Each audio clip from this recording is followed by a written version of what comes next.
Hello there, Namaste. It's Claire Schwitter from Embodying Presence. This is part one of a two-part simple and quick introduction to the practice of gentle somatic yoga, which I've been studying with James Knight. And the wonderful thing about gentle somatic yoga is it can be practiced by pretty much anybody, regardless of your physical capabilities. If you do a lot of sports, a lot of dance, or a lot of yoga, it can be very useful in helping you to enhance your abilities there. Or if you really don't do very much exercise at all, it can be, again, it's easily practiced. If you have any kind of disability, you can modify the practice to suit your body needs, and it can be practiced by anybody of any age. So the concept behind gentle somatic yoga is you are re-educating your the communication between your brain and your musculature or your fascia. What happens in life is we pick up bad habits. The muscles become taut, contracted and painful through habit. So either a lot of painful emotions makes us curl in, or a lot of stress and busyness will make us kind of curl back that way, or we may actually have a physical injury, a trauma that's happened that causes us to bend in another way. Usually we're a combination.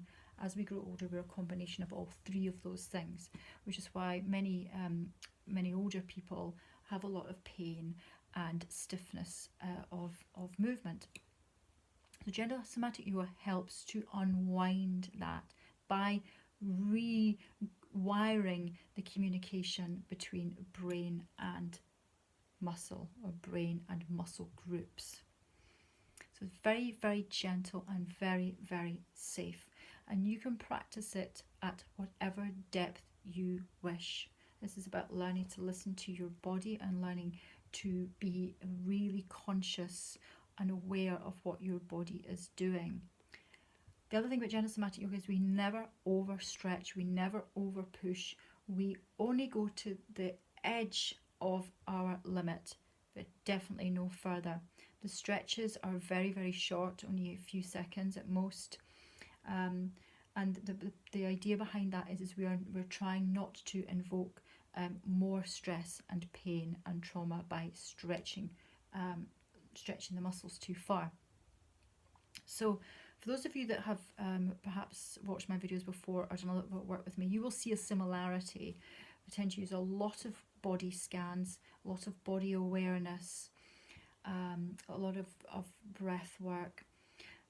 So I'd like to introduce you to a couple of some of the movements, the somatic movement flows that we do in gentle somatic yoga.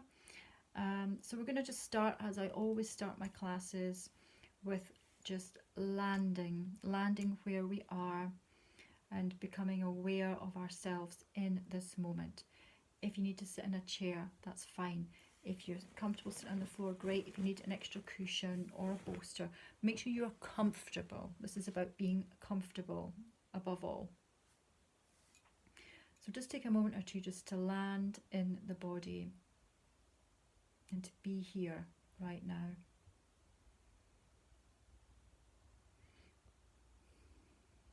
Feeling the floor underneath your bottom or underneath your feet if you're sitting in a chair. Becoming aware of any movement that's going on through the body. Any stiffness or pain. Any tension. Any feelings in the organs.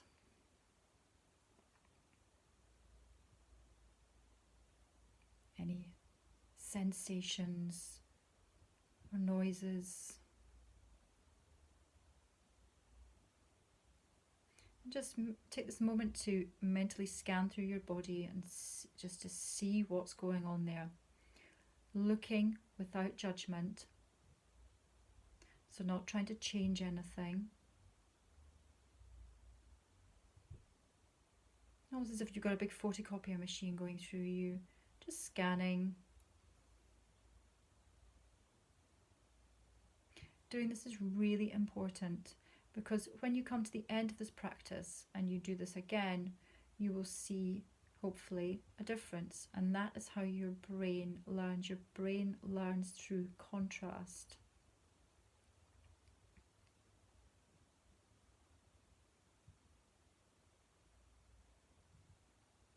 Okay. And we're going to just open the practice today with 3 cleansing breaths, and that's breathing in through the nose and out through the mouth. And when you breathe out through the mouth, if you can make some kind of sound. Breathing in.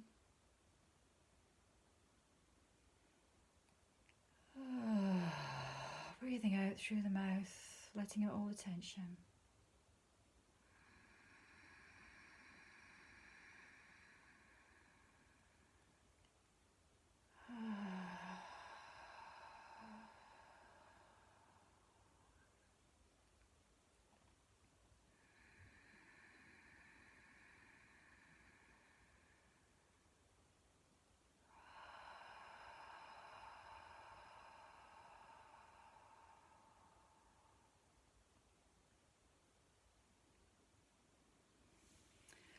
Okay, so I'm going to show you the first practice that I like to open up with.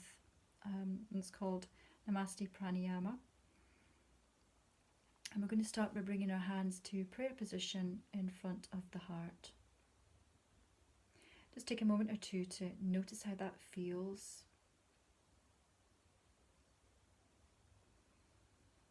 And then on the in-breath, I'm going to breathe in.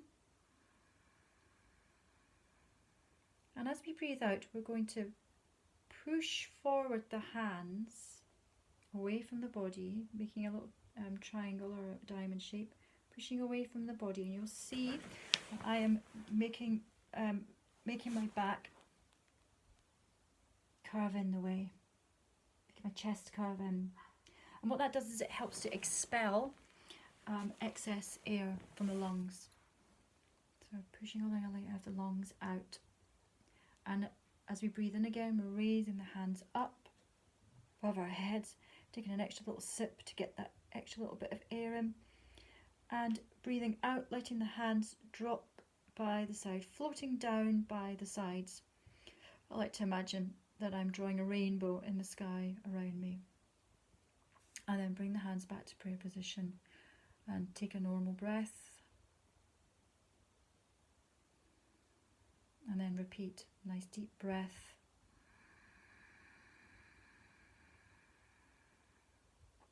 And squeezing out all that stagnant air.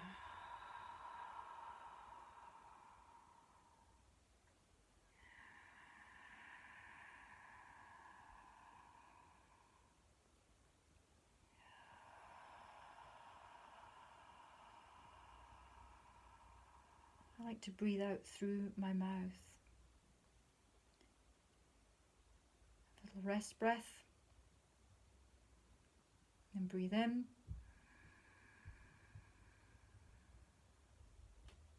And squeezing all the air out.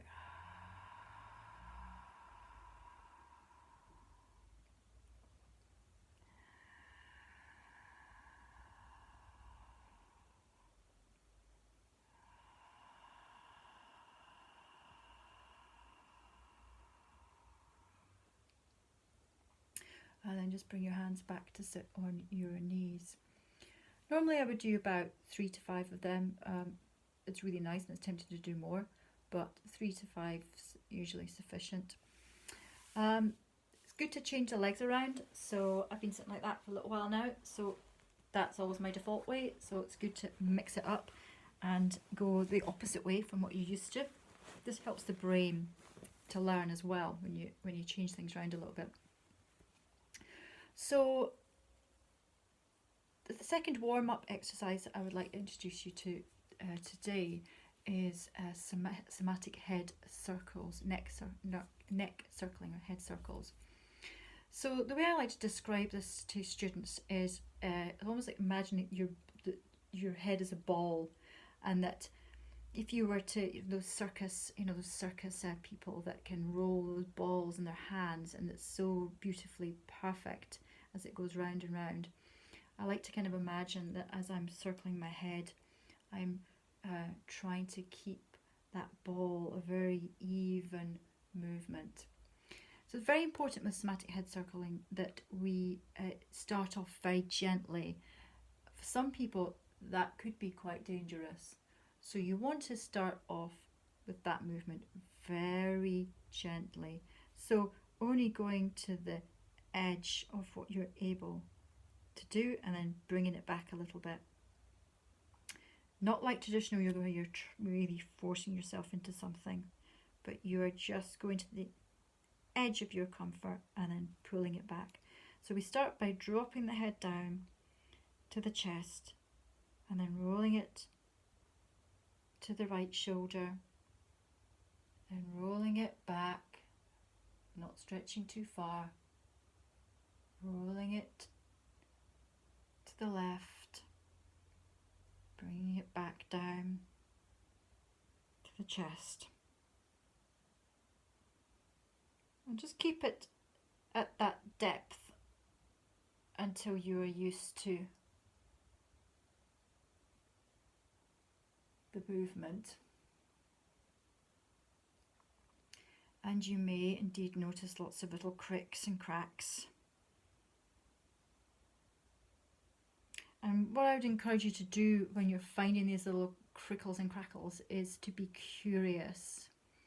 You may find that you want to sort of go back over an area that you find sticky. Do that. Explore that. These movements are really meant to be pleasurable, and if you're not pushing yourself or stretching yourself beyond your limit, it should be a pleasurable movement. So once you have established the circling, you can utilize the shoulder blades and the shoulders and the pectoral muscles to bring a little bit more depth into it. So when bringing the head forward, you might want to curl the shoulders in, and when your head's over your left shoulder, you might want to stretch down your right shoulder, and at the back, pull the shoulder blades together. Be curious and enjoy the movement.